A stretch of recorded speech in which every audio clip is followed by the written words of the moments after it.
ജീവിതം എന്ന് പറയുന്നത് സ്നേഹമാണ്. സ്നേഹം എവിടെയുണ്ടോ അവിടെ ജീവിതവുമുണ്ട്.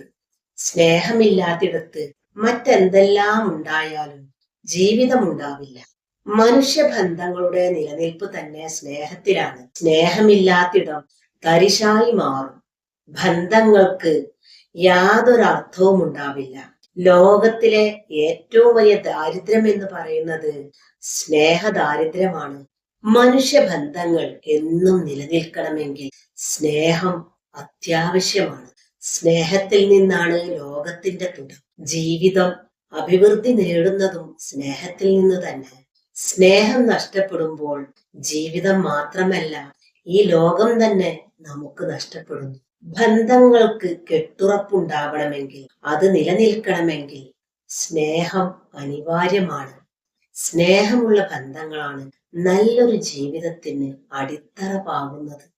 അത്തരം സമൂഹമാണ് രാജ്യത്തിന്റെ പുരോഗതിക്കും ഐശ്വര്യത്തിനും കാരണമാവുന്നത്. സ്നേഹം എന്നത് പ്രണയം മാത്രമല്ല, ജീവജാലങ്ങളോടും സഹജീവികളോടുമുള്ള കരുണയും സഹാനുഭൂതിയുമാണ്. പ്രതിഫലം മോഹിക്കാതെയുള്ള സേവനവും മാനസികമായ സന്തോഷവും സമാധാനവുമാണ്. നമ്മുടെ ജീവിതത്തിന് ലക്ഷ്യം നൽകുന്നത് സ്നേഹമാണ്. നമ്മുടെ എല്ലാ പ്രവൃത്തികളെയും പ്രോത്സാഹിപ്പിക്കുന്നതും ജീവിതത്തിന് അർത്ഥം നൽകുന്നതും പ്രചോദനം നൽകുന്നതും സ്നേഹമല്ലാതെ മറ്റൊന്നുമല്ല. സ്നേഹമില്ലാത്തിടത്ത് മറ്റെന്തൊക്കെ ഉണ്ടായാലും ജീവിതമുണ്ടാവില്ല. അവിടെ ബന്ധങ്ങൾ യാന്ത്രികമായി തീരുന്നു. യഥാർത്ഥ ജീവിതത്തിന്റെ ജീവശ്വാസമാണ് സ്നേഹം. ജീവിതവും പ്രണയവും തമ്മിൽ അടുത്ത ബന്ധമുണ്ട്. ജീവിതത്തിന് അർത്ഥമുണ്ടാവണമെങ്കിൽ സ്നേഹവും പ്രണയവും വേണം. ഈ ബന്ധങ്ങൾ കാലങ്ങളിലൂടെ, തലമുറകളിലൂടെ നിലനിർത്തപ്പെടുന്നു. നമ്മെ സ്നേഹിക്കാൻ കഴിയുന്നവർക്ക് മാത്രമേ മറ്റുള്ളവരെയും സ്നേഹിക്കാൻ കഴിയുകയുള്ളൂ. അങ്ങനെയുള്ളവർക്ക് മറ്റുള്ളവരോട് സ്നേഹവും അനുകമ്പയും സഹാനുഭൂതിയും ഉണ്ടാവും. കേൾവിയിലാണ് സ്നേഹത്തിന്റെ തുടക്കം.